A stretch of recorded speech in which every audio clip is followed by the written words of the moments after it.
नमस्कार दोस्तों, मैं अंकुर उपाध्याय स्वागत करता हूं आप सभी का एक बार फिर से अपनी नई वीडियो में।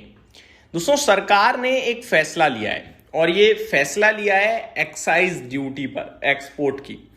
यहाँ पे जो अपडेट आते हुए दिख रही है ये काफी इंटरेस्टिंग अपडेट है और इससे बड़ा इम्पैक्ट आ सकता है ऐसी कंपनीज पे जो एक्सपोर्ट करती हैं ऑयल को।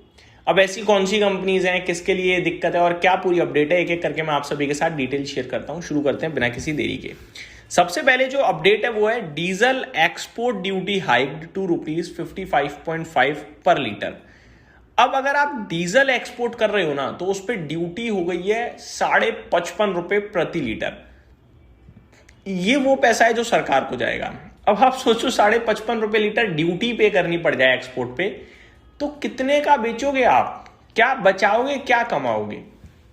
अब ये सब क्यों हुआ, ये तो ऑब्वियस रीजन है, सबको पता है। देश में पर्याप्त डीजल रहे, लोग एक्सपोर्ट कम करें, कंपनियां देश में बना के रखें, इसलिए किया गया है।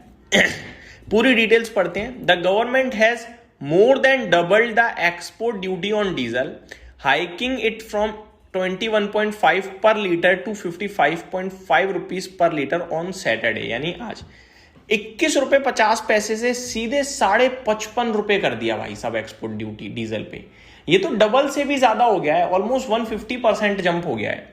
बहुत हैवी हाइक मारा है दोस्तों ये।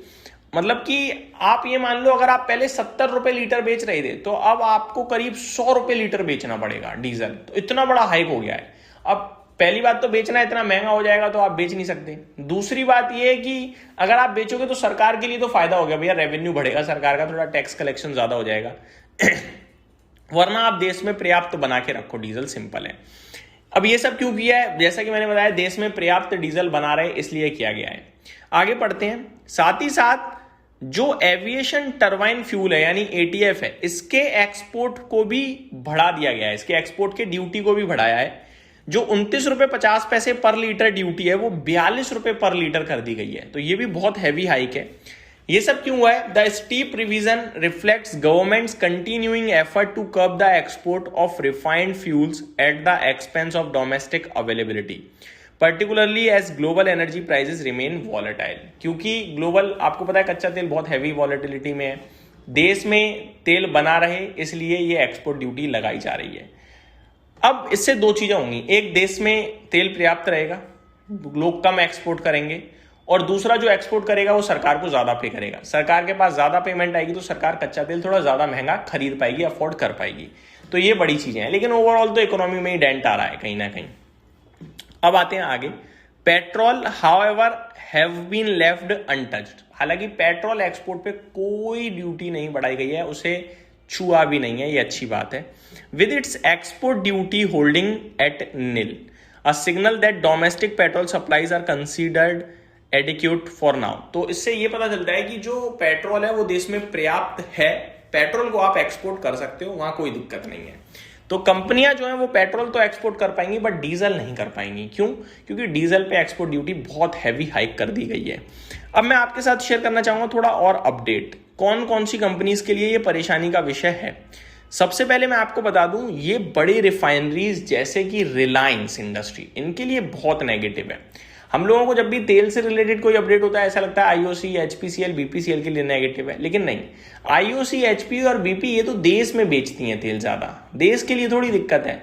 देश में पेट्रोल महंगा हो जाए या पेट्रोल सस्ता हो जाए उससे इन्हें दिक्कत होती है। कच्चा तेल का दाम डायरेक्ट महंगा हो सस्ता हो उससे इन्हें दिक्कत होती है। यहां एक्सपोर्ट को लेकर परेशानी खड़ी हुई है। एक्सपोर्ट ये लोग इतना करते ही नहीं।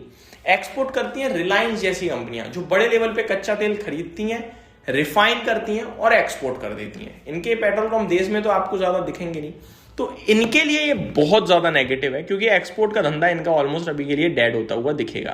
तो मेरा मानना यह है कि रिलायंस जो ऑलरेडी काफी परेशानी में है, ये और परेशानी में आ सकता है। मार्जिन प्रेशर में आएंगे, प्रॉफिट टूटेगा, एक्सपोर्ट कम होगा, तो ये सारी चीजें इनके लिए नेगेटिव है, मुझे ऐसा लगता है। तो रिलायंस इंडस्ट्रीज के लिए थोड़ा ज्यादा नेगेटिव है। एविएशन क्षेत्र के लिए नहीं है। कहीं आप सोचो एटीएफ के दाम बढ़ रहे हैं ना, एटीएफ एक्सपोर्ट का भी ड्यूटी लगाई गई है, तो इंडिगो के लिए परेशानी नहीं है। हाँ, वो एक अलग बात है, कच्चा तेल बढ़ जाए, एटीएफ के दाम देश में बढ़ जाए, वो तो परेशानी है, लेकिन वैसे नहीं है। बाकी नायरा एनर्जी जो तो लिस्टेड ही नहीं है आई थिंक, ये तो रिलायंस के लिए ही प्रॉब्लम का विषय है। थोड़ा बहुत जो दिक्कत ऑयल इंडिया, ओएनजीसी, इनके लिए देखा जाए तो ये भी थोड़ा प्रॉब्लम में आएंगे मेरे हिसाब से।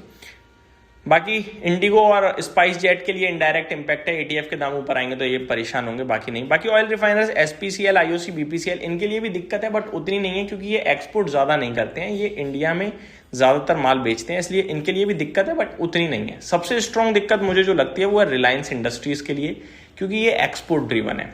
तो ये मेरी तरफ से आपके लिए डिटेल्स थी, उम्मीद करता हूँ वीडियो जानकारी पसंद आई होगी। Thank you so much for watching this video, have a great day guys.